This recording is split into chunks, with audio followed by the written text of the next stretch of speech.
பாட்டோட ஸ்டார்டிங்ல 3 பசங்க ஸ்ட்ரீட்ல விளையாடிட்டு இருக்காங்க. அப்படி ஹாக்கி பேட்டை வச்சு பால் அடிக்கும் போது ஒரு ஓட்டிக்குள்ள அந்த பால் போயிடுது. ஒரு பையன் கையை விட்டு அந்த பால் எடுக்க முயற்சி பண்ணும்போது அங்க இருந்தவனும் டேய் அதெல்லாம் கிடைக்குமா, அதெல்லாம் கிடைக்கவே கிடைக்காது அப்படின்னு சொல்றான். டேய் எல்லாம் அவன் ட்ரை பண்ணட்டும், கண்டிப்பா எடுத்துடலாம் போது போர் அடிக்குது, நம்ம ஏதாவது வேற ஏதாவது விளையாடலாம்னு சொல்லி 3 பசங்க பேசிட்டு இருக்காங்க. இதுல இந்த பையனோட பேரு ஜெமி, இவன் பேரு தே, இவனோட பேரு ஷா. இந்த 3 பசங்க விளையாடிக்கிட்டே இருக்கும் போது ஜெமியும் டேய் நம்ம பேசாம கார் ஓட்டலாமா, அது கொஞ்சம் ஜாலியா இருக்கும், ஃபன்னா இருக்கும் போது கார்னா நம்ம கிட்ட எங்கடா இருக்கு, திருடலான்னு பிளான் பண்றியா அப்படின்னு சொல்லி ஷான் கேட்பான். என் அப்பாக்கு மட்டும் இந்த விஷயம் தெரிஞ்சிருச்சுன்னா எனக்கு பின்னி படல் எடுத்துருவாரு, நான்லாம் இந்த ரிஸ்க்கு வரல அப்படின்னும் போது தேவ் மட்டும் பயந்துகிட்டே இருக்கான். ஜெம்மியும் டேய் அதெல்லாம் ஒண்ணும் ஆகாதுடா, வா நம்ம போய் காரை ஏதாவது உஷார் பண்ணலாம் அப்படின்னு சொல்லி பேசினே போகும்போது அங்க புதுசா இப்பதான் சிமெண்ட்டை வச்சு ஒரு இடத்த க்ளோஸ் பண்ணிருப்பாங்க. டே நம்ம பேரை எழுதலாம்னு சொல்லி ஜெம்மி ஷானோட பேரை எழுதுவான், ஷான் தேவோட பேர் எழுதுவான். அப்படி 3 பேரும் பேரை எழுதிக்கிட்டே இருக்கும் போது இப்போ கருப்பு கலர் கார் வந்து நிக்குது. அங்கிருந்து ஒருத்தர் வெளியே வராரு. அவரை பார்க்க போலீஸ் மாதிரி இருக்கு. அவரும் டே பசங்களா இப்பதான் சிமெண்ட் போட்டிருக்காங்க, அதுலயே போய் உங்க வேலையை காமிக்கிறீங்களா, உங்களெல்லாம் சும்மா விட்டா வேலைக்கு ஆகாது, நீங்க எந்த ஏரியாடா அப்படின்னு கேட்கும் போது ஷான் ஜெம்மியும் சார் நாங்க இங்கதான் இருக்கோம் அப்படின்றத சொல்லிடுவா. தேவ் மட்டும் நான் பக்கத்து தெருவுல இருந்து இங்க விளையாடுறதுக்கு வந்திருக்கேன் சார் அப்படின்னும் போது தேவ் லாஸ்ட் எழுதும் போதுதான் அந்த ஆபீசர் பார்த்திருப்பாரு. நீ வசமா மாட்டிக்கிட்ட, வா வா உன் அம்மா கிட்ட போய் உன்னை பத்தி கம்ப்ளைண்ட் பண்ற. தேவ மட்டும் அவரு கூட்டிட்டு போவாரு. இதனால அந்த 2 பசங்களும் சார் சார் அவன் வேணாம் சார் விட்டுருங்க போது டே உங்க வேலையை பாருங்க, அடுத்த வாட்டி என் கண்ணை நீங்க மாட்டீங்கன்னு வச்சுக்கோங்களேன் தோல் உரிச்சிருவேன் அப்படின்னு சொல்லி மிரட்டிட்டு தேவ மட்டும் கார்ல ஏற சொல்றாங்க. தேவுக்கு பயமா இருக்கு, பயந்துகிட்டே அந்த கார்ல ஏறா. உன் அம்மா பக்கத்து தெருல தானே இருக்காங்க, வா வா உன்னை அவங்க கிட்ட கம்ப்ளைண்ட் பண்ற அப்படின்னு சொல்லிட்டு கார்ல ஏற சொல்றாங்க. காருக்குள்ள தாத்தா இருக்காரு. அப்புறம் பயப்படாத தம்பி ஒன்னும் ஆகாது அப்படின்னு சொல்லிட்டு தேவ கார்ல உட்கார வச்சுட்டு காரை எடுத்துட்டு போயிடறாங்க. இப்ப அந்த 2 பசங்களுக்கும் என்ன பண்றதுனே தெரியாது. கொஞ்ச நேரம் கழிச்சு வேகவங்க அப்பா அம்மாட்ட போய் அப்பா என் ஃப்ரெண்டு தேவ ஒருத்தவங்க கூட்டிட்டு போயிட்டாங்கப்பா, யாருன்னு தெரியல, நம்ம அவங்க பேரண்ட்ஸ் பதற ஆரம்பிச்சிருவாங்க. இந்த விஷயத்த போலீஸ் கிட்ட சொல்லிடுவாங்க. இப்ப தேவ காமிக்கிறாங்க. அவனை காட்டுக்குள்ள இருக்கிற ஒரு சின்ன வீட்டுல அடைச்சு வச்சிருப்பாங்க. அங்க அந்த ஆட்கள் வரத்தை பார்த்து அவன் வேணாம் தேவ அந்த விஷயத்த பண்ணாதீங்க, எனக்கு பயமா இருக்கு வேண்டாம் அப்படின்னு சொல்லி கத்துறான். கொஞ்ச நேரம் கழிச்சு அவங்களை அடிச்சுட்டு தப்பிச்சு அந்த காட்டு வழியா வேகமா ஓடி போறான். 4 நாள் கழிச்சு போலீஸ் அவனை மீட்கிறாங்க. இப்போ நியூஸ் மீடியா ஆட்கள் எல்லாம் அவங்க வீட்டையே சுத்தி நிக்க ஆரம்பிக்கிறாங்க. போலீஸும் அவங்க அம்மாவை வேகமா உள்ள கூட்டிட்டு போய் கதவு லாக் பண்றாங்க. இப்ப தேவ் ஜன்னலை பாக்குறான். அவன் ஃப்ரெண்ட்ஸ் அவனுக்காக வெயிட் பண்றாங்க. ஆனா இப்ப அவங்க அம்மா வேகமா ஜன்னலை சாத்துறாங்க. இப்போ சில வருஷங்கள் கழிச்சு காமிக்கிறாங்க. தேவன்றவர் இப்போ வளர்ந்து பெரியவரா இருப்பாரு. அவருக்கு திருமணமாயி ஒரு சின்ன பையன் இருக்கான். அவனை ஸ்கூல்ல இருந்து கூட்டிட்டு வரும்போது சின்ன வயசு உங்க அப்பா ஹாக்கி எப்படி தெரியுமா விளையாடுவேன், இந்த தெருவுல தான் நான் விளையாடினேன்னு சொல்லிட்டு அந்த தெருவு காமிச்சிட்டே போறாங்க. இப்ப அங்க இருக்கிற வீட்டுல தான் அவர் தங்கிட்டு இருப்பார். அப்படியப்பா நீங்க தான் விளையாடுறீங்க போது ஆமாண்டா என் பால் கூட ஒரு வாட்டி இங்க தான் உள்ள போயிடுச்சு அப்படின்னு சொல்லி பேசிட்டே போகும்போது அந்த ஓட்டியை பார்க்கும் போது அவருக்கு பழைய ஞாபகங்கள் வருது. இப்ப ஜெம்மிய காமிக்கிறாங்க. அவருக்கும் திருமணமாயி ஒரு பெரிய பொண்ணே இருப்பா. அவர் ஒரு சூப்பர் மார்க்கெட் வச்சிருப்பாரு. அங்க வேலை பார்த்துட்டே இருக்கும் போது அவங்க பொண்ணு வரா. அப்ப நீ நான் ஃப்ரெண்டோட பார்ட்டிக்கு போறேன், வர லேட் ஆகும் போது சீக்கிரமா வந்துடணும், ஏதோ நான் அப்பா இருக்கனால உன்னை விட்டு வைக்கிறேன், வேற அப்பா வந்தா இப்பெல்லாம் உனக்கு பெர்மிஷன் தர மாட்டான்னு போது கவலைப்படாதுப்பா நான் டைமுக்கு வந்துடுறேன் அப்படின்னு சொல்லிட்டு அவ போறா. நடந்து போயிட்டே இருக்கும்போது இப்ப அவங்க அப்பாவை பார்த்துட்டு சிரிச்சுக்கிட்டே அங்க வந்து போயிடா. காரை ஸ்டார்ட் பண்றா. பின்னாடி யாரா இருக்காங்க, பயந்து போயிடுறா. பார்த்தா அவனோட பாய் ஃப்ரெண்ட் தான். டேய் நீ என் கார்ல இருக்கிற விஷயம் தெரிஞ்சா என் அப்பா உனக்கு தொலைச்சிடுவாரு. நம்ம தெரியும் உன் அப்பா பார்த்தா எனக்கும் தான் பயம், ஆனா உன்னை பார்த்து ரொம்ப நாள் ஆச்சு அப்படின்னு போது சரி எனக்கு நைட் அவுட்டிங் போலாமான போது இல்ல நான் ஃப்ரெண்டோட வெளியே போறேன், நாளைக்கு வேணா போலாமே, நம்ம தான் பிளான் பண்ணிருக்கோம்ல போது ஆனா உன்னை பார்க்காம என்னால இருக்க முடியல போது டக்குன்னு யாரோ கிராஸ் ஆவாங்க. அவர் பயந்து போயிடுவார். இவ்வளவு பயம் இருக்குல்ல உனக்கு, அப்ப எதுக்கு என் கார்ல ஏறினேன் போது என்ன பண்றது, உன் அப்பாவை பார்த்தால எனக்கு பயமா இருக்கே, சரி காரை ஓட்டு பக்கத்து தெருவுல விட்டு நான் போயிடுறேன் அப்படின்னு சொல்லிட்டு இப்ப கார் டிரைவ் பண்ணிட்டு அவங்க போறாங்க. இப்போ ஒரு பிரிட்ஜ்ல ஒரு கார் ஆக்சிடென்ட் ஆயிருக்கும். அதனால போலீஸ் எல்லாமே அந்த இடத்துக்கு வந்து யார் ஆக்சிடென்ட் பண்ணாங்கன்னு சொல்லி அவங்கள புடிச்சிட்டு போவாங்க. அப்படி போகும்போது அங்க போலீஸ் ஆபீசரா இருக்கிறவர் யாருன்னா ஷான் தான் போலீஸ் ஆபீசர். அவங்க இருக்கிற கேஸ் எல்லாம் இன்வெஸ்டிகேட் பண்ணிட்டு அதெல்லாம் மூவ் பண்ண சொல்லும் போது சார் எல்லா கேஸும் நல்லா பாக்குறீங்க, ஆமா இப்ப நீங்க சிங்கிளா தானே இருக்கீங்க போது ஏன்னா இந்த கேள்வி என்கிட்ட கேட்கிற வேற என்ன சார், 6 மாசமா உங்க ஒய்ஃப் உங்க கூட கான்டாக்ட்ல இல்ல, உங்களை விட்டு பிரிஞ்சு போயிட்டாங்க, பேசாம செகண்ட் மேரேஜ் பண்ணிக்கோங்க பார், அவன் என்னை விட்டு பிரிஞ்சுதான் போயிருக்கா, ஆனா நான் இன்னும் டிவோர்ஸ் வாங்கல, கண்டிப்பா அவன் என்னை தேடி வருவா, அவளே மன்னிப்பு கேட்பான் போது சார் இதெல்லாம் நம்புற மாதிரியா இருக்கு அப்படின்னு சொல்லி பேசிட்டு அவங்க கார் டிரைவ் பண்ணிட்டு போறாங்க. இப்ப நைட் அந்த பார்ட்டில அந்த பொண்ணு பயங்கரமா புடிச்சு டான்ஸ் ஆடிட்டு இருக்கா. அந்த பார்ல தான் தேவம் இருப்பாரு. தேவ் ஓரமா அதெல்லாம் பாத்துக்கிட்டே இருக்கும் போது அங்க இருந்த ஆட்களும் அது யாருன்னு தெரியுமா அப்படின்னும் போது தேவம் தெரியும், என் ஃப்ரெண்டோட பொண்ணு தான், இவ்வளவு நான் சின்ன வயசுல பார்த்தது, இப்ப வளர்ந்துட்டா பசங்களோட சேர்ந்து ஆட்டம் போட்டுக்கிட்டு இருக்கா அப்படின்னு சொல்லி அவர் கண்டுக்காம அந்த இடத்த விட்டு போயிடுறாரு. இப்போ கொஞ்ச நேரம் கழிச்சு தேவோட மனைவி அவங்க குழந்தைய தூங்க வச்சுட்டு வெளியே வராங்க. பார்த்தா தேவோட கை உடம்புல ஃபுல்லா ரத்தமா இருக்கும். அவர் ரொம்ப பதட்டமா இருப்பாரு. அவங்க மனைவிக்கு என்ன பண்றதுன்னே தெரியல. என்ன ஆச்சுங்க உங்களுக்கு அப்படின்னு கேட்கும் போது ஒருத்தன் கிட்ட வம்பு பண்ணான், அதனால கோவத்தை நான் அவனை போட்டு அடிச்சுட்டேன், எனக்கு பயமா இருக்குன்னும் போது இருங்க அப்படின்னு சொல்லிட்டு கூட்டிட்டு போய் பதட்டப்படாம எல்லாத்தையும் சொல்லுங்கன்னும் போது ஒருத்தன் கிட்ட வம்புக்குன்னு வந்தா எனக்கு செம்ம கோவம் வந்தது, போட்டு அவனை அடிச்சுட்டேன், எனக்கு உடம்பு ஃபுல்லா ரத்தமா இருக்கு, கார் ஃபுல்லா ரத்தமா இருக்கு, ஒருவேளை நான் அவளை கொலை பண்ணிட்டேனோ, எனக்கு பயமா இருக்கு, போலீஸ் வந்துருவாங்க போல அப்படின்னு சொல்லி இவர் பயந்துட்டே இருப்பாரு. அவங்க மனைவியும் நீங்க முதல்ல போய் குளிங்க, தூங்குங்க, மத்தெல்லாம் நாளைக்கு பாத்துக்கலாம் சொல்லி அவங்க கணவரை ஆறுதல் பண்ணி அனுப்புறாங்க. இப்ப அடுத்த நாள் காலையில போலீஸ்க்கு ஒரு பசங்க 2 பேரும் கால் பண்றாங்க. நாங்க தெருவுல நடந்து போகும்போது ஒரு காரை பார்த்தா அந்த கார் ஃபுல்லா ரத்தமா இருந்தது, எனக்கு தெரிஞ்சதுல யாரும் இறந்திருக்க வாய்ப்பு இருக்குன்னும் போது அப்படியா, அங்க இருந்தது யாருன்னு தெரியுமா அப்படின்னு கேட்கும்போது எனக்கு தெரியாதுங்க, சரி நீங்க யாருன்னும் போது என் பேரு உங்களுக்கு தேவையா சார் அப்படின்னு சொல்லிட்டு டக்குன்னு போனை கட் பண்ணிடுறாங்க. இப்ப ஜிம்மி நான் தூங்கிட்டே இருக்கும் போது அவரோட அசிஸ்டன்ட் கால் பண்றாரு, சார் உங்க பொண்ணும் நீங்களும் இன்னுமே கடைக்கு வரலையே, எனக்கு ஒரு முக்கியமான நாள் இல்லைன்னும் போது நான் தூங்கிட்டப்பா. ஆமா என் பொண்ணு கடையில இல்லையான்னும் போது சார் சண்டே உங்க பொண்ணு எப்பவுமே இருப்பா, ஆனா இன்னைக்கு இன்னும் கடைக்கு வரல, என்ன ஆச்சு அப்படின்னும் போது அவர் போய் ரூம்ல செக் பண்றாரு. அவங்க பொண்ணு ரூம்ல இல்ல சொல்லி அவர் திங்ஸ் எல்லாம் எடுத்துட்டு போய் கடைக்கு போறாரு. அதாவது இன்னைக்கு அவங்க சின்ன பொண்ணுக்கு ஒரு ஃபங்க்ஷன் இருக்கு சர்ச்சில், அதுக்கான வேலைகள்லாம் நடந்துட்டே இருக்கும். இப்ப அவங்க பொண்ணோட ஃப்ரெண்டுக்கு கால் பண்ணி என் பொண்ணு வீட்டுல இருக்கானாமா அப்படின்னு கேட்கும் போது அவங்க அப்பா இல்லங்க உங்க பொண்ணு நைட்டே வீட்டுக்கு போயிட்டாலே அப்படிதான் என் பொண்ணு சொன்னான்னு போது ஓ அப்படியா சரி. இப்ப சர்ச்சுக்கு போவாங்க. சர்ச்சில் உங்க குட்டி பொண்ணு வருவா, அவருக்கு சில பிரார்த்தனைகள் எல்லாம் பண்ணிட்டு இருக்கும் போது அதை பார்த்து அவங்க அப்பா சந்தோஷமா இருப்பாரு. அதே நேரத்துல பொண்ணு இன்னுமே வரலன்னு சொல்லி வருத்தப்பட்டுக்கிட்டும் அவங்க மனைவி கிட்ட இந்த விஷயத்த சொல்லாம மறைச்சிட்டு இருப்பாரு. இப்போ ஒரு தெருவுல கார் நிக்கப்பட்ட விஷயத்த தெரிஞ்ச போலீஸ் ஆபீசருங்க அங்க வராங்க. அப்ப ஹீரோ அந்த இடத்த செக் பண்ணும் போது அந்த காரை பார்த்து அவரு கண்டுபிடிச்சிருவாரு தன்னோட ஃப்ரெண்டோட கார் தான் இதுன்னு. அவரோட பொண்ணுக்கு 19 வயசாயிருக்கும். அந்த பொண்ணுதான் இப்ப காணாம போயிருக்கான்னு சொல்லிட்டு எல்லாத்தையும் அவங்க டீட்டெயிலா செக் பண்ண ஆரம்பிப்பாங்க. அப்படி அவங்க செக் பண்ணும் போதுதான் அந்த கார்ல அவளை கொலை முயற்சி பண்ணதை பார்த்தவ பயந்து பக்கத்துல இருந்த ஒரு குளத்துக்கிட்ட ஓடி போயிருப்பா. அந்த இடத்துல பாடியோ இல்ல அவங்கயாவது கிடைக்கப்படலாம்னு சொல்லி தேடிட்டு இருக்கும்போது எங்க ஜிம்மிக்கு தெரிஞ்சிடும் போலீஸ் எல்லாம் பரபரப்பா இருக்கிறது, என்னங்க கூட்டமா இருக்குன்னு சொல்லிட்டு அவர் வந்து பாக்குறாரு அவங்க பொண்ணோட கார். அவங்க பொண்ணோட காரை பார்த்து அவரு பதறி போயிறாரு. என் பொண்ணுக்கு என்ன ஆச்சு அப்படின்னு சொல்லி பயங்கரமா கத்துறாரு.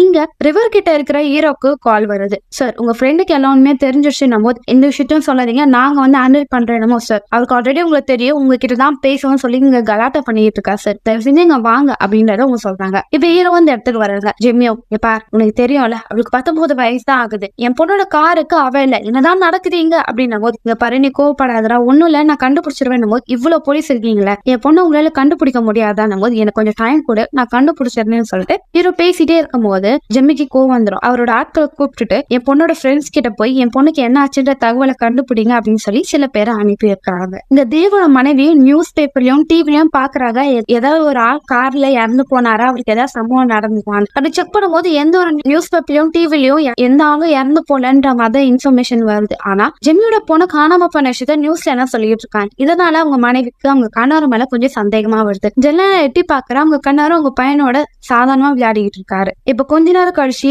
ஹீரோக்கு தேவோட பொண்ணோட சடலம் கிடைக்குது. அங்க இருந்த ஒரு குளத்துலதான் அந்த பொண்ணோட தலையில பேட்டால அடிச்சிருக்காங்க, கன்னால ஷூட் பண்ணிருக்காங்க. அந்த உடலை அவரை பார்த்த உடனே அந்த இடத்துக்கு ஜெம்மியும் வந்துடுறாரு. கண்டுபிடிச்சு சொல்றா அது என் பொண்ணு இல்லைன்னு சொல்லிடா, நான் நம்ப மாட்டேன், அவை கண்டிப்பா என் பொண்ணா இருக்க மாட்டான்னு சொல்லி ஒரு கதறாரு. ஹீரோ ஆமான்னு சொல்லும் போது கடவுளே உங்களுக்கு கண்ணு இல்லையான்னு சொல்லிட்டு பயங்கரமா அந்த இடத்துல விழுந்து அழுக ஆரம்பிக்கிறார். இதை பார்த்து அவங்க ஃப்ரெண்டுக்கே கஷ்டமா இருக்கு. இப்ப போஸ்ட்மார்ட்டம் பண்றதுக்காக எடுத்துட்டு போறாங்க. அந்த இடத்துல ஜெம்மியோட ஒய்ஃப் வராங்க. என் பொண்ணு இல்ல தானங்க அப்படின்னும் போது அவர் கட்டி பிடிச்சு அழுகிறாரு. அவங்களும் ஃபீல் பண்ண ஆரம்பிக்கிறாங்க. இப்போ பாடியை காமிச்சு உங்க பொண்ணு தானு கன்ஃபார்ம் பண்ணிக்கிறாங்க. அவரும் ஆமான்றத சொல்றாரு. இப்போ சின்ன இன்ஃபர்மேஷன் எங்களுக்கு வேணும்னு சொல்லிட்டு ஜெம்மியோட மனைவியும் போலீஸ் ஆபீசரும் ஹீரோ சில கொஸ்டினா கேக்குறாங்க. உங்க பொண்ணு லாஸ்ட் எப்ப பாத்தீங்க, உங்க பொண்ணு யார் கூட வெளியே போனா, யார் கூட லாஸ்ட் பேசணும்னு சொல்லி எல்லா விஷயத்தையும் கேட்கும் போது இப்ப ஜெம்மி என்ன சொல்றாங்கன்னா தேவுக்கு நடந்த அந்த விஷயம் எனக்கு நடந்தா என் வாழ்க்கைய மாறி போயிருக்கும் அப்படின்னும் போது ஹீரோவும் எனக்கா வளர்ற ஆமா என்னோட முதல் மனைவி ரொம்ப அழகா இருப்பா, அவளை நான் சின்ன வயசுலயே லவ் பண்ணி பிரெக்னென்ட் ஆக்கிட்டேன், அவன் மூலியமா தான் எனக்கு என் பொண்ணு பிறந்தா, ஆனா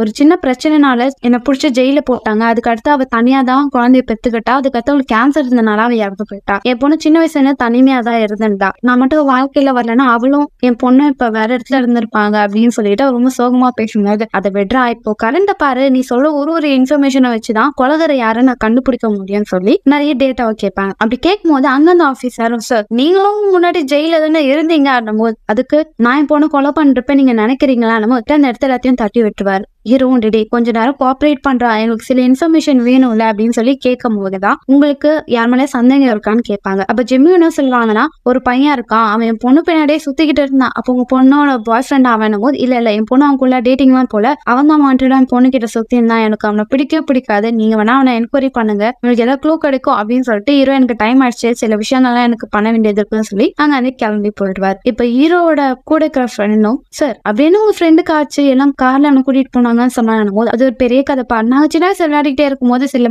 மோசமான ஆட்கள் என் ஃப்ரெண்டை கிட்னாப் பண்ணிட்டாங்க, அதுக்கு அடுத்த போலீஸ் தான் அவனை கண்டுபிடிச்சாங்க, ரொம்ப கஷ்டப்பட்டான் போது ரொம்ப பாவம்ல சார் அவன். ஆமா அவன் ரொம்ப பாவம் தான், ஆனாலும் நீ என் ஃப்ரெண்டு கிட்ட அப்படி பேசிருக்க கூடாது, பாவம் அவனே ஸ்ட்ரெஸ்ல இருக்கு, அவன் கிட்ட போய் ஜெயில இருந்தான்னு கேட்டியே, அது தப்பு தானே என்னமோ சார் வேலைன்னு வந்துட்டா நம்ம எல்லா விஷயத்தையும் கேட்டுதான் ஆகணும், அது மட்டும் நம்ம ஃப்ரெண்டுனால நீங்க எல்லா விஷயத்தையும் அசால்ட்டா விடாதீங்க, ஒரு இன்ஃபர்மேஷன் நம்மளுக்கு முக்கியம் அப்படின்னு சொல்லிட்டு அவர் அங்க இருந்து போறாரு. இந்த ஜெம்மியோட வீட்டுக்கு சொந்தக்காரங்க எல்லாருமே அவங்களோட வருத்தத்தை தெரிவிக்க வராங்க. அந்த இடத்துல தேவம் இருக்கான். தேவ் சைலண்டா இருக்கும் போது அவங்க மனைவிக்கு ஒரு பயம் இருக்கும், ஒருவேளை நம்ம கணவர் தான் அந்த பொண்ணு கொலை பண்ணிருப்பாரோ அப்படின்னு சொல்லி அவங்க பதட்டப்பட்டுக்கிட்டு இருப்பாங்க. அது மட்டும் இல்லாம ஜெம்மியோட மனைவியோட ரிலேட்டிவ் தான் தேவோட மனைவியும். சோ இவங்க ஒரு விதத்துல சொந்தக்காரங்கனால தேவோட மனைவி ஜெம்மியோட மனைவிக்கு எல்லா விஷயத்துக்கும் சப்போர்ட் பண்ணி ஹெல்ப் பண்ணி வீட்டெல்லாம் சரி பண்ணிட்டு இருப்பாங்க. அப்படி பண்ணிட்டே இருக்கும்போது அதே இடத்துல எங்க ஜெம்மியோட மாமனார் வருவாரு. அவரும் சில திங்ஸ் எல்லாம் வாங்கிட்டு வந்து, இதுக்கு அடுத்து என் பொண்ணையும் என்னோட பேத்தியும் நீதாப்பா பத்திரமா பாத்துக்கணும், உனக்கு ரெஸ்பான்சிபிலிட்டி அதிகமா இருக்கு அப்படின்னும் போது என்ன சொல்றீங்க, உங்க பொண்ணு நீ என் தனியா பிரிக்கிறீங்க, என்னோட முதல் குழந்தைய நான் பறி கொடுத்துட்டேன், அந்த வருத்தத்துல இருக்கேன், இப்ப என்ன உங்க பொண்ணு உங்க பேத்தியும் நல்லா பாத்துக்கணும்னு சொல்றீங்க, அப்ப நான் யாரையும் ஒழுங்கா பாத்துக்க மாட்டேன் நீங்க நினைக்கிறீங்களா அப்படின்னு சொல்லி இவரு கோபத்தை திட்டி.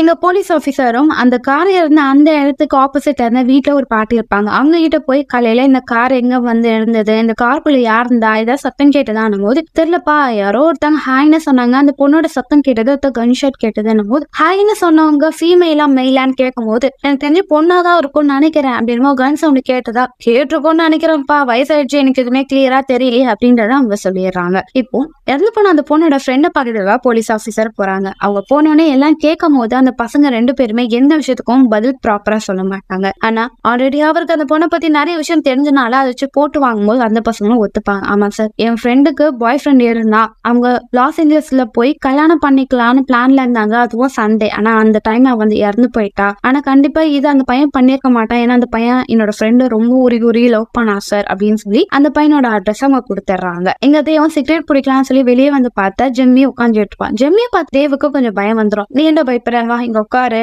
எனக்கு ரொம்ப கடுப்பா இருக்கு, என் வாழ்க்கையில எனக்கு ரொம்ப பிடிச்ச என் பொண்ணை இழந்துட்டேன், என்னால அழுக கூட முடியல, எனக்கு கஷ்டமா இருக்கு, மன வேதனையா இருக்கு அப்படின்னு சொல்லி அழுக ஆரம்பிச்சு. இப்பதானே அழுதுட்டியே விடு பாத்துக்கலாம் அப்படின்னு சொல்லி இவர் ஆறுதல் சொல்லிட்டு சைலண்டா உட்காந்துட்டு இருப்பார். இப்ப ஹீரோவும் போலீஸ் ஆபீசரும் இறந்து பொண்ணு அந்த பொண்ணோட பாய் ஃப்ரெண்டை பாக்குறதுக்காக போறாங்க. அவனை பார்த்த பிறகு இந்த விஷயத்த சொல்லும் போது அவன் செம்ம ஷாக் ஆயிடுவான். உண்மையாவா போய் இதெல்லாம் சொல்றீங்க, அவ இறந்துட்டான் அப்படின்னு சொல்லி இவன் ஷாக்கா கேட்பான். இதனால போலீஸ்க்கு அவன் மேல கொஞ்சம் டவுட்டே வந்துடும். டே உனக்கு தெரியாத அந்த பொண்ணு இறந்து போனது நீ நியூஸ்ல பாக்கலையானும் போது சத்தியமா நான் பாக்கல சார், நானும் அவ்வளவு ஓடி போய் கல்யாணம் பண்ணலான்ற பிளான்ல இருந்தோம், அவளுக்கு யான விஷயமே எனக்கு தெரியல, சண்டே கூட நான் ஷாப்புக்கு போனேன், அங்க அவ இல்ல, ஒருவேளை வீட்டுல தூங்கிட்டு இருப்பான்னு எனக்கு தெரியாது சார் அப்படின்னும் போது இதை கேட்ட அந்த பையனோட அம்மாக்கு செம்ம கோவம் வரும். டே போய் அந்த பொண்ணைய நீ லவ் பண்ண, அந்த பொண்ணை கல்யாணம் பண்ற அளவுக்கு நீ போனியா, உனக்கு அவ்வளவு தைரியமா அப்படின்னு சொல்லி அவங்க அம்மா கத்துவாங்க. அம்மா கொஞ்ச நாள் சும்மா இருக்கியாமா, அந்த பொண்ணை நான் விரும்பினா நான் கல்யாணம் பண்ணிக்கணும்னு நினைச்சேன், அதுக்குன்னு என்கிட்ட சொல்ல ஓடி போலாமா, நீங்க பிளான் பண்ணுவீங்கன்னு போது மா கல்யாணம் ஆன பிறகு உங்ககிட்ட சொல்லலாம்னு நினைச்சுமா அப்படின்னு சொல்லி அவங்க அம்மாட்ட பேசிடுற கேப்ல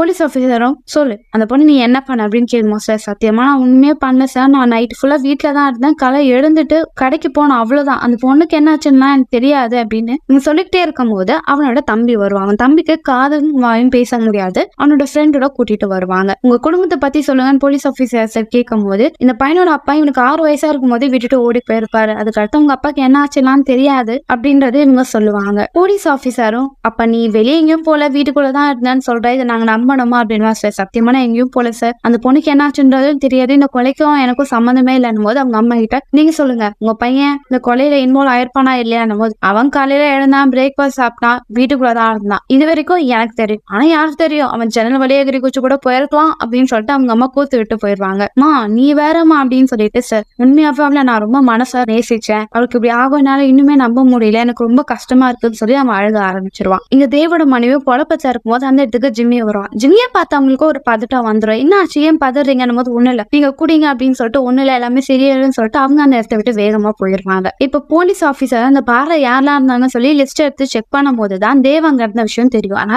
தேவ்கிட்ட சில விஷயத்த கேட்கலாம்னு சொல்லி போறாங்க. தேவ பார்க்கும்போது அவங்க பையனை ஸ்கூலுக்கு கூட்டிட்டு போறதுக்காக அவர் போறாரு. உங்ககிட்ட ஒரு முக்கியமான விஷயம் பேசணும்னு சொல்லி ஹீரோ பேசும்போது பேசலாம், ஆனா என் பையனை ஸ்கூல்ல விட்டு வரவானும் போது பேசினே போனா இதுல என்ன இருக்கு அப்படின்னு சொல்லிட்டு, சரி நீ பார்ல இருந்த ஜிம்மியோட பொண்ணை பார்த்தல என்னும் ஆமா நான் பார்த்தேன், அவ பயங்கரமா குடிச்சிட்டு ஆடிட்டு இருந்தா, 19 வயசு பொண்ணு, அதனால கொஞ்சம் ஜாலியா இருந்திருக்கா. அதுக்கு அடுத்து என்ன ஆச்சுன்னு போது எனக்கு டைம் ஆயிடுச்சு, நான் வீட்டுக்கு வந்துட்டு அதுக்கடுத்து என்ன ஆச்சுன்னு எனக்கு தெரியாது, காலையில சம்பவம் எனக்கு தெரிய வந்தது அப்படின்னும் போது அங்க இருந்து ஆஃபீஸரும் நீங்க பார்ல இருந்து ஸ்ட்ரெயிட்டா வீட்டுக்கு போனீங்களா இல்ல நடுவில் எங்கேயாவது வெளியே போனீங்களான்னு கேட்கும் போது இல்லையா நான் வீட்டுக்கு நான் போயிட்டேனே, வேற எங்கேயும் வெளியே போல அப்படின்றத சொல்லுவாங்க. அப்படியா சரிடா அவ்வளவுதான் என்கொயரி, இந்த ஸ்கூலை பார்க்கும்போது எனக்கு பழைய ஞாபகம் எல்லாம் வருதுன்னு போது எனக்கு தான் அப்படின்னு சொல்லி உங்க பையனை அனுப்பிட்டு அவரு அங்க வந்து போயிடுவாரு. இப்போ ஹீரோ பக்கத்துல இந்த போலீஸா சார் அவ்வளவுதான் போது வேற என்னடா இவங்கிட்ட கேக்குறது, அவ்வளவுதான் போது காஃபி குடிச்சிடு சார், எனக்கு என்னவோ மேல சந்தேகமா இருக்கு, இவன் கையில வர கீரெல்லாம் இருக்கு, அது மட்டும் இல்லாம அந்த பொண்ணு இறந்து போகும்போது கார்ல பாத்தீங்கன்னா நிறைய ஸ்கிராச்சஸ் இருந்தது, எனக்கு என்ன மாதிரி டவுட்டா இருக்கணும் போது ஒரு அப்பாவிடா இவனாலாம் ஆயிருக்காதுன்னு போது இப்படி நீங்க அசால்ட்டா வரனால்தான் இனிமே இந்த கேஸ் அவங்களால முடிக்க முடியல, எல்லா விஷயத்தையும் டீட்டெயிலா பாருங்க அப்படின்னு சொல்லி இவருக்குள்ள சின்ன மனஸ்தாபங்கள் வருது. இங்க தேவா அவங்க குழந்தைக்கு கதைலாம் சொல்லி தூங்க வச்சிட்டு இருக்காரு. அவர் வெளியே வரும்போது அவங்க மனைவி இனிமே நியூஸ் பேப்பர்ல நீங்க அடிச்சு கொலை பண்ணவனை பத்தி எந்த ஒரு இன்ஃபர்மேஷனும் வரல, அதுவா இப்ப முக்கியமான விஷயம், அதை விட ஜெம்மியோட பொண்ணு இறந்து போயிட்டா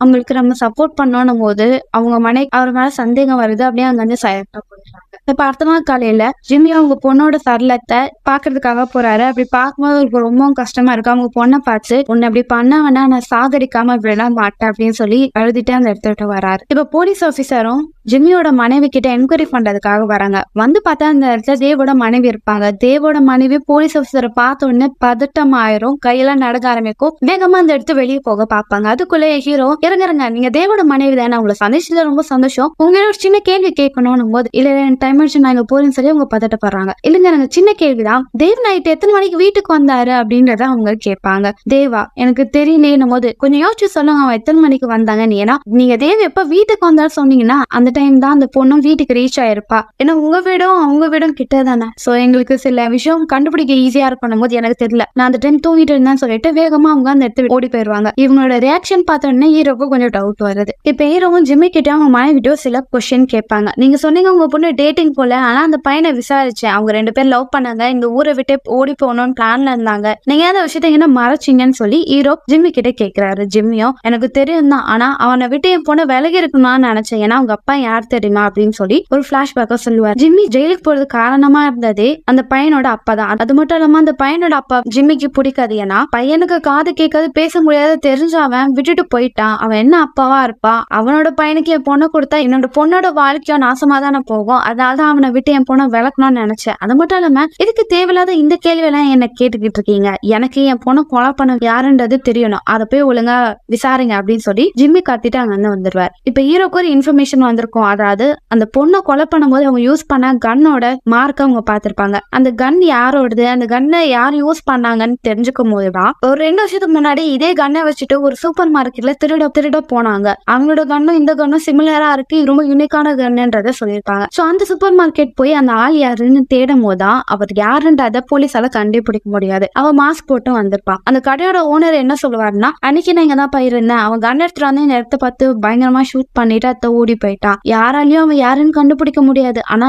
அவன் யாருன்னு எனக்கு மட்டும் தெரியணும் போது எப்படி என்கிட்ட வேலை பார்த்த ஒருத்தர் தான்ப்பா, அவனை நான் கொஞ்ச நாள் முன்னாடி தான் வேலையை விட்டு தூக்கிட்டேன், அவன் தான் என்ன பழி வாங்கணும்னு சொல்லி இந்த கடையில வந்து எல்லாத்தையும் அடிச்சு உடைச்சு ஷூட் பண்ணிட்டான், அவன் யாருன்னும் போது இறந்து போன அந்த பொண்ணோட பாய் ஃப்ரெண்டோட அப்பா தான் அவர்கிட்ட தான் அந்த கண்ணு இருந்த விஷயம் இப்போ ஹீரோக்கு தெரிய வருது. அதே நேரத்துல இங்க தேவும் பயங்கரமா அப்செட்டா இருக்கும் போது அவங்க மனைவி வருவாங்க. அவங்க மனைவி கிட்ட அவரும் என்னாச்சு, எதுக்கு இப்ப என்ன அவாய்ட் பண்ற, நீ பண்றதுல வினோதமா இருக்கு, நீ நினைக்கிறியா நான் அந்த பொண்ணை கொலை பண்ணிருப்பேன் போது இல்லங்க எனக்கு கொஞ்சம் குழப்பமா இருக்கு, என்ன யோசிங்க விடுங்க போது நீ எதுக்கு அதெல்லாம் யோசிக்கிற, நான் கொலை பண்ணிருப்பேன் நீ ஏன் நினைக்கிற அப்படின்னு சொல்லி இவரு பயங்கரமா கத்த ஆரம்பிப்பாரு. அன்னைக்கு நான் ரத்தத்தோட வந்த, அதனால தானே நீ நினைக்கிற, ஆனா நான் அந்த பொண்ணை கொலை பண்ணவே இல்லை, நீ என்ன தப்பா புரிஞ்சுட்டேன்னு சொல்லி இவரு கோப்படுவாரு. நான் ஏத்த ஸ்ட்ரெஸ்ஸா இருக்கேன், இன்னைக்கு உங்க ஃப்ரெண்டு போலீஸ் வந்து என்கிட்ட கேட்டாரு நீங்க நைட் எத்தனை மணிக்கு வந்தீங்கன்னு போது அவன் கேட்டானா நீ என்ன சொன்னமோ நான் தூங்கிட்டேன்னு சொன்னமோ, நல்ல வேலை நீ சொல்லல அப்படின்னும் போது இங்க பாருங்க எனக்கு உங்க மேல டவுட்டா இருக்கு, எனக்கு சுத்தி நடக்கிற எந்த விஷயத்தையும் நம்ப முடியல அப்படின்னு சொல்லி அவங்க அப்சரா பேசும்போது அவரு ரொம்ப ஸ்ட்ரெஸ் ஆயிடுவாரு. நான் அந்த பொண்ணை கொலை பண்ணவே இல்லை, என்ன நம்பு, எனக்கு சின்ன வயசு எவ்வளவு கொடூரமான விஷயம் நான் இருந்தா தெரியுமா, அந்த விஷயத்த நினைச்சனால இன்னுமே வெளியே வர முடியல அப்படின்னு சொல்லி அப்செட் ஆவாரு. அவங்க அதெல்லாம் பேச போகும்போது அவங்கள பிடிச்சி கத்தி விட்டுருவாரு. சைல்ட் அபியூஸ்னா என்னன்னு தெரியுமா உனக்கு, உனக்கு தெரிய வாய்ப்பு இல்லை, இப்போ என்ன சுத்தி நடக்கிற விஷயங்கள்லாம் எனக்கு பிடிக்கல, என்னை விட்டு நீ ஒதுங்கியரு, நான் இப்போ வினோதமா மாறிட்டு இருக்கேன், சின்ன வயசை பார்த்து தேவ் நான் இப்ப கிடையாது, எனக்கே இப்ப நான் என்ன பண்ணிக்கிட்டு இருக்கேன்னு தெரியல,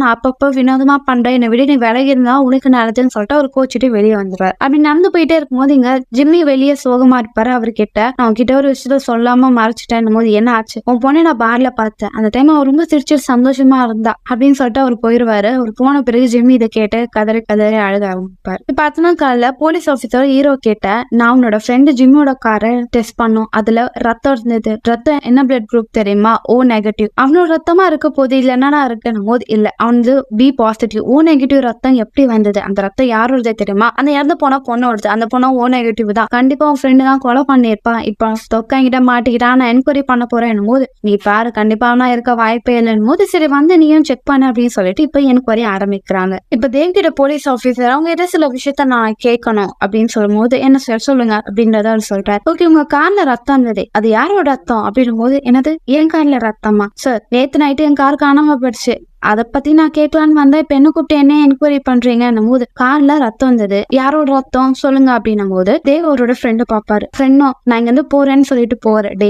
இதெல்லாம் நீ தானே காரணம், என்ன கோத்து விடலான்னு பாக்குறேன் போது நான் ஏன் இப்படி பண்ணணும், நான் போலீஸ் ஆபீசர், நான் என்னோட டியூட்டி தான் பாக்குறேன், சொல்லு கார்ல யாரோட ரத்தம் அது அப்படின்னு கேட்கும் போது நான் என் பையனை விளையாடிட்டு இருந்தோம், மேபி அதுல அடிபட்டிருக்கலாம், அந்த ரத்தமா இருக்கும், அது ஏன் ரத்தம் தான் அப்படின்னும் போது ஒரு ரத்தம் என்ன குரூப் இந்த பி பாசிட்டிவ், ஆனா கார்ல இருந்தது வேற ரத்தமாச்சே, உண்மையை சொல்லு, நீ தானே அந்த பொண்ணை கொலை பண்ணணும் போது தேவுக்கு சம கோவம் வந்துடும். இப்போ உங்க பிளான் என்னன்னு எனக்கு நல்லா புரிஞ்சிருச்சு, என்னெல்லாம் அப்படி கோத்து விடலாம் நினைக்கவே நினைக்காதீங்க, என் காரு நேத்து நைட்டு காணாம போயிடுச்சு, காணாம போன காரை எடுத்துட்டு வந்து நீங்களே அந்த கார்ல ரத்தத்தை வச்சிருக்கலாம், கார்ல ரத்தம் விஷயம் எனக்கு தெரியவே தெரியாது அப்படின்றத தேவ் சொல்றாரு. இப்ப ஹீரோவும் போலீஸ் கிட்ட டே நான் சொன்னலடா அது விபத்துல நடந்திருக்கும், எதுக்கு அவனை சும்மா பிடிச்சி கேள்வி கேட்டுக்கிட்டு இருக்க அப்படின்னும் போது இதை கேட்ட ஆபீசர் சார் அவன் கார்ல அந்த பொண்ணோட ரத்தம் இருக்கு, அது எப்படி சார் நம்ம விட்டுட்டு போக முடியும், கண்டிப்பா தான் எனக்கு டவுட்டா இருக்குன்னு போது பைத்தியக்காரத்தனமா பண்ணாத, இப்போ நம்மளுக்கு மெய் அந்த கன்னு யாரோடது, அந்த கன் இப்ப யார்கிட்ட இருக்குன்னு தான் தெரிஞ்சுக்கணும் அப்படின்றத சொல்றாங்க. இங்க ஜிம் அவங்க பொண்ணு எங்க புதைக்கலாம்னு சொல்லிட்டு அந்த இடத்தெல்லாம் பார்த்துட்டே இருக்கும்போது அவரோட அடியாட்கள் சில பேர் வருவாங்க. அவங்க எல்லாருமே இறந்து போன அந்த பொண்ணோட க்ளோஸ் ரிலேட்டிவ் தான். அந்த கொலைகாரனை இவங்களும் வெறித்தனமா தேடிட்டு இருப்பாங்க. இப்ப அவங்களுக்கு என்ன விஷயம் தெரிஞ்சிருக்கோம்னா உன்னோட பொண்ணு இறந்து போனதுக்கு காரணம் தேவன்ற மாதிரி சில பேர் சொல்லிட்டு இருக்காங்க, நீங்க அவனை கூப்பிட்டு விசாரிச்சா உனக்கு தெரிய வரணும், டே அவெல்லாம் பண்ண மாட்டானா என் ஃப்ரெண்டுடான போது எதுவா இருந்தாலும் விசாரிச்சு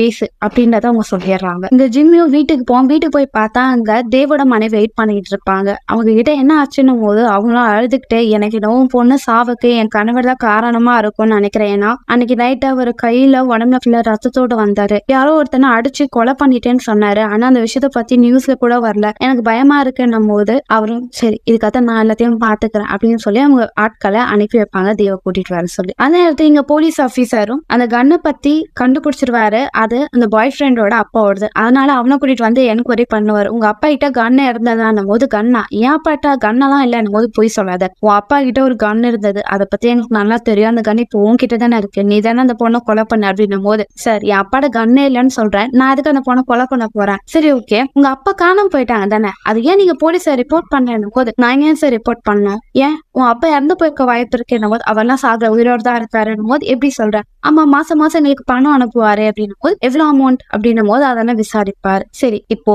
கன் யார்கிட்ட இருக்குன்றத நீ எனக்கு சொல்லணும் சார், கன்னு என்கிட்ட இல்ல, என்னை எப்ப விடுவீங்க, நான் என்ன போகணும் அப்படின்றத அவன் கேட்பான். இப்ப தேவ் நடந்து போயிட்டே இருக்கும் போது ஜிம்மியோட ஆட்கள்லாம் என்ன தேவ் எங்க நடந்து போற, வெளியே தானே போடும், வா நான் போய் விட்டேன் அப்படின்னு சொல்லிட்டு தேவ கூட்டிட்டு போயிட்டு இருப்பாங்க. இப்ப போலீஸ் ஆபீசரும் ஸ்டார்டிங்ல பசங்க வந்து கால் பண்ணி ஒரு பொண்ணோட கார் இங்க இருக்குதுன்னு சொன்ன ஆடியோ ரெக்கார்டை பிளே பண்ணி பார்ப்பாங்க. அப்படி இந்த ஆடியோ ரெக்கார்ட் பிளே பண்ணும் போது அதுல ஒரு பசங்க நாங்க இங்க போகும்போது ஒரு காரை பார்த்தோம், அந்த கார்ல அந்த பொண்ணோட ரத்தம் இருக்கு அப்படின்றத அவங்க சொல்லியிருப்பானுங்க. இப்போ போலீஸ்க்கு ஒரு டவுட் வருது, அந்த இடத்துக்கு நம்ம போகும்போது அந்த காருக்குள்ள அந்த பொண்ணு இல்ல, அந்த காருக்குள்ள இருக்கிற ரத்தம் அந்த பொண்ணுன்னு இவங்களுக்கு எப்படி தெரிய வந்தது, அந்த பசங்க யாரு, அதை நம்ம கண்டுபிடிச்சா இந்த க்ளூவை நம்ம ஈஸியா சால்வ் பண்ணிடலாம்னு சொல்லி போலீஸ் இங்க யோசிச்சுட்டு இருக்க கேப்ல இங்க தேவா இங்க கூட்டிட்டு வந்து ட்ரிங்க்ஸ் பண்ணிட்டு இருப்பாங்க. இப்ப அந்த இடத்துக்கு ஜிம்மி வருவான். ஜிம்மி ரொம்ப அப்செட்டா இருக்கிறத தேவம் பாப்பா. இப்ப தேவ் பயமா குடிச்சனால வெளியே போய் வாமிட் பண்ணிட்டே இருக்கும் போது ஜிம்மி வெளியே வந்து நிப்பா. ஜிம்மிய பார்த்த தேவம் நான் குடிச்சிட்டு மயக்க போட்டிருப்பேன் நினைச்சியா, நானும் விழ மாட்டேன், நான் ஸ்ட்ராங் தான் அப்படின்னும் போது ஜிம்மி நான் கிட்ட ஒரு விஷயம் சொல்லணும். என் பொண்ணு லவ் பண்ண அந்த பையனோட அப்பா பத்தி உனக்கு தெரியுமா?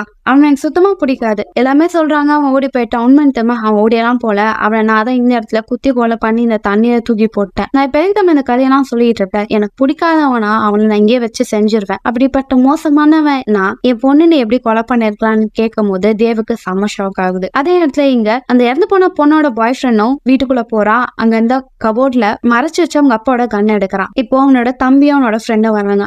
அவனை கூப்பிட்டாவன், டே இந்த கண்ணை நீ தானே யூஸ் பண்ண, உண்மையை சொல்லிடும் போது அவன் பயந்தாங்க வந்து ஓடும் போது அவனை போட்டு சம்மடி அடிக்கிறான். கண்ணை சொல்லுடா, நீ தானே அந்த பொண்ணை கொலை பண்ண, என்னடா பண்ணி வச்சிருக்கீங்க அப்படின்னு சொல்லிட்டு அவங்க 2 பேரையும் போட்டு அவன் அடிச்சுக்கிட்டே இருக்கிற கேப்ல இங்க ஜிம்மியும் தேவ் கிட்ட சொல்லு, நீ என் பொண்ணை கொலை பண்ணிட்டு அதை ஒத்துக்கோ அப்படின்னும் போது, டே நான் உன் பொண்ணை கொலை பண்ணலடா, நீங்க தப்பா புரிஞ்சுக்கிட்டு இருக்கீங்க. சரி, நான் யார்கிட்ட அந்த உண்மையை சொல்லல, இப்போ உன்கிட்ட அந்த உண்மையை சொல்றேன். அன்னைக்கு என்ன நடந்ததுன்றத நான் குடிச்சிட்டு வந்தேன். நான் குடிச்சிட்டு வரும்போது பார்த்தேன் ஒரு ஆள் ஒரு பையன் கிட்ட தப்பா நடந்துகிட்டு இருந்தான். அது எனக்கு பிடிக்கல. ஏன்னா சின்ன வயசுல எனக்கு கடத்திட்டு போய் என்ன அந்த டார்ச்சர் தான் பண்ணாங்க. எனக்கு கோவம் வந்தது. அதனால அந்த ஆளை போட்டு செம்மையா அடின்னு அடிச்சு அவனை காலை தூக்கி போட்டு வந்துட்டேன். இதுதான் நடந்தது. நான் உன் பொண்ணை பார்க்கவும் உன் பொண்ணு நான் கொலை பண்ணவும் இல்லை அப்படின்னு அவர் சொல்லும் போது ஜிம்மி கன்ஃபியூஸ் ஆயிருவாரு. ஆனா ஜிம்மி கூட இருக்கிற ஆட்கள்லாம் அவன் போய் சொல்றான், கண்டிப்பா அவன் தான் அவன் பொண்ணை கொலை பண்ணிருப்பான், அவனை பேச வச்செல்லாம் பார்க்காத, போட்டு தள்ளுன்னு சொல்லி கத்திக்கிட்டே இருப்பாங்க. இதனால ஜிம்மி கோவம் வந்துடும். வாயை மூடுங்கடா, செத்து போனது என் பொண்ணு, நான் அதை பாத்துக்கிறேன், நீங்க ஓரமா போங்கன்னு சொல்லிட்டு தேவ் கிட்ட உண்மையை ஒத்துக்கோ. நீ என் பொண்ணை கொலை பண்ணன்னு ஒத்துக்கிட்டேன்னு வச்சுக்கோ, ஏன் உன்னை நான் ஜெயில புடிச்சு போட்டுருவேன். தேவ் யோசிப்பாரு, ஆமாண்டா நான் தான் உன் பொண்ணை கொலை பண்ணேன், என்ன என் பொண்ணு கொலை பண்ண அப்படின்னு ஜிம்மி கேட்கும் போது, உன் பொண்ணு பார்க்கும் போதுல எனக்கு சில கனவுகள் வரும். சின்ன வயசுல நான் எவ்வளவு கஷ்டப்பட்டேன் தெரியுமா, எவ்வளவு டார்ச்சர் அனுபவிச்சேன்னு தெரியுமா, ஆனா உன் பொண்ணு ஜாலியா இருந்தா, ஆனாதான் என்னை போட்டு தள்ளணும் போது, ஓ அப்படியா, இப்ப எனக்கு எல்லாமே தெளிவாயிடுச்சு, நான் உன்கிட்ட சொன்ன மாதிரி உன்னை நான் விட்டுறேன், உசுரை எடுத்துட்டேன் அப்படின்னு சொல்லிட்டு கத்தியால பயங்கரமா குத்த ஆரம்பிப்பா. இதை பார்த்த தேவம், நீ என்னை விட்டுறேன்னு தானடா சொன்னேன், நான் சொன்னது எதுவும் உண்மை இல்லை அப்படின்னும் போது பயங்கரமா கத்தியால குத்திட்டு அவரை கொலை பண்ணிடுறாங்க. அதே நேரத்துல இங்க அந்த பாய் ஃப்ரெண்டும் அவனோட தம்பியும் அவனோட ஃப்ரெண்டையும் போட்டு அடிக்கும் போது அவனோட ஃப்ரெண்டு கண்ணை எடுத்து, நான் உன வேணும்னு கொலை பண்ணல, அது ஒரு ஆக்சிடென்ட், நீ இதை பத்தி கேட்டேன்னா உன்னைய போட்டு தள்ள வேணும் போது அதுக்குள்ள அந்த இடத்துக்கு போலீஸ் ஆஃபீஸருங்க வந்துடுறாங்க. அங்க வந்து போலீஸ் ஆஃபீஸர் அவங்களை அடிச்சு புடிச்சிடுறாங்க. இப்ப அடுத்த நாள் காலையில ஜிம்மி ரோட்ல குடிச்சுக்கிட்டு இருக்கும் போது அந்த இடத்துக்கு ஹீரோ வராரு. காலையில நீ குடிச்சுக்கிட்டு இருக்க, உனக்கு இன்னைக்கு மோசமான நாள் தான், ஆனா உன்கிட்ட ஒரு உண்மையான விஷயத்த சொல்லணும். என்னது, உன் போன கொலை பண்ணவங்கள நான் கண்டுபிடிச்சிட்டேன். நீ பிடிக்காதுன்னு சொன்னியே, அவனோட பையன் தான் 2வது பையன், காது கேட்க முடியாதவன், அவன் தான் அவனோட பொண்ணை ஷூட் பண்ணிட்டான். அவனுக்கு கண்ணை எடுத்துட்டு விளையாட்டுத்தனமா ஷூட் பண்ணி விளையாடிட்டு இருந்தாங்க. அது மிஸ் ஆகி உன்னோட பொண்ணோட கழுத்துல பட்டுடுச்சு. எங்க அவ எல்லாக்கிட்ட சொல்ல போறா, தான் மாட்டிக்க போறான்னு சொல்லி அந்த பொண்ணை துரத்தி ஓடினானுங்க. அந்த பொண்ணு கீழே விழுந்துட்டா. அதான் சான்சஸ் சொல்லி அந்த பொண்ணை மர்டர் பண்ணிட்டானுங்க. இதான் நடந்ததுன்னு சொல்லும் போது இதை கேட்ட ஜிம்மிக்கு செம ஷாக் ஆகும். ஏன்னா அவர் தான் தேவ கொலை பண்ணிட்டார்ல. இப்ப ஹீரோவே, டே தேவுக்கு என்னடா ஆச்சு, அவன் ஒய்ஃப் கம்ப்ளைண்ட் பண்ணாங்க, அவன் காணாம போயிட்டான். அது மட்டும் இல்லாம காலையில தான் ஒரு இறந்து போன ஆளோட பாடியை கண்டுபிடிச்சோம். இதுக்கும் தேவுக்கும் ஏதாவது சம்மந்தம் இருக்கான்னு நாங்க செக் பண்ணணும். அவன் எங்க இருக்கான்னு, அவனை லாஸ்ட் எப்ப பார்த்த அப்படின்னு கேட்கும் போது அவரை நான் ரொம்ப வருஷத்துக்கு முன்னாடி இங்க சின்ன பையனா கார்ல போகும்போது பார்த்தேன்டா அப்படின்னு சொல்லுவான். இதை கேட்ட ஹீரோக்கு டவுட் வந்துடும், என்னடா பண்ண அவடா அப்படின்னும் போது, நீ கொஞ்சம் ஃபாஸ்டா எல்லா விஷயத்தையும் பண்ணிட்டு இருந்தனா இப்படி நடந்திருக்காது. இதை கேட்ட ஹீரோவோ, அப்போ அந்த பையனோட அப்பாவை நீங்க தானே கொலை பண்ண, அவங்க வீட்டுக்கு காசு அனுப்பிடுத்தோம் நீ தானே, அப்பவே உன் மேல சந்தேகப்பட்டேன்டா, நீ தான் ஆத்துல அவங்கள தூக்கி போட்டிருப்பேன்னு. என்னதான் நம்ம வாழ்ந்தாலும் நம்மளோட புத்தியும் நம்மளோட செயலும் இன்னும் 11 வயசு குழந்தைமா தான் இருக்கு, அந்த வாழ்க்கையே நல்லா இருந்திருக்கும் போல அப்படின்னு சொல்லிட்டு ஜிம்மியும் புலம்பிட்டே அந்த இடத்த விட்டு நடந்து போறாரு. ரொம்ப வருஷமா பேசாத ஹீரோட மனைவி கால் பண்ணி பேசுறாங்க. அவங்களோட குழந்தையோட பேரை சொல்றாங்க. இதை கேட்ட ரொம்ப குஷியா அவங்க மனைவியும் குழந்தையும் பார்க்க போறாரு. இப்ப ஜிம்மி ரொம்ப அப்செட்டா இருக்கும்போது அவங்க மனைவி வராங்க. ஏன் அப்செட்டா இருக்கீங்க, தப்பான ஒரு ஆளை கொலை பண்ணிட்டேன் தானே, அப்பெல்லாம் நினைக்காதீங்க, நீங்க இவ்வளவு ஸ்ட்ராங்கா இருக்கனால தான் என்னையும் குழந்தையும் நீங்க பத்திரமா பாத்துக்கிட்டு இருக்கீங்க, எனக்கு இன்னும் உங்க மேல நம்பிக்கை இருக்கு, எங்களை நீங்க நல்லா பாத்துப்பீங்க. இங்க ஒரு செலிப்ரேஷனால எல்லாருமே ஃபேமிலியோட ஸ்ட்ரீட்ல இருக்கிற விஷயத்த பாத்துட்டே இருப்பாங்க. தேவோட மனைவி ரொம்ப ஃபீல் பண்ணிட்டு இருப்பாங்க. அப்படி போலீஸ்கிட்ட அவங்க கணவரை பத்தி கேட்கலான்னு பார்த்தா அவர் அவங்க குடும்பத்தோட இருப்பாங்க. கிராஸ் பண்ணி அந்த சைடு போலான்னு பார்த்தா ஜிம்மி அவங்க மனைவியோட இருப்பாங்க. கடைசியில என்ன மட்டும் சொல்லவா விட்டீங்களேடான்னு சொல்லிட்டு அவங்க ரொம்ப அப்செட்டா அவங்க குழந்தைய கூப்பிட்டுட்டு அந்த இடத்த விட்டு வேகமா போறாங்க. இப்போ ஸ்லோவா இந்த ரிவரை காமிச்சு இந்த படத்தை படத்தோட எண்ட்ல ஒரு பாவமும் பண்ணாத தேவ போய் கொலை பண்ணிட்டாங்க. அது மட்டும் இல்லாம ஜிம்மி மர்டர் பண்ண விஷயம் யாருக்குமே தெரியாம அவங்க ஃப்ரெண்டும் இதை மறைச்சிடுறாரு. சோ எப்படின்னு மக்களே, படம் வித்தியாசமா இருந்ததுல அடுத்த ஒரு சுவாரஸ்யமான படத்தை நான் உங்களை சந்திக்கு வரேன்.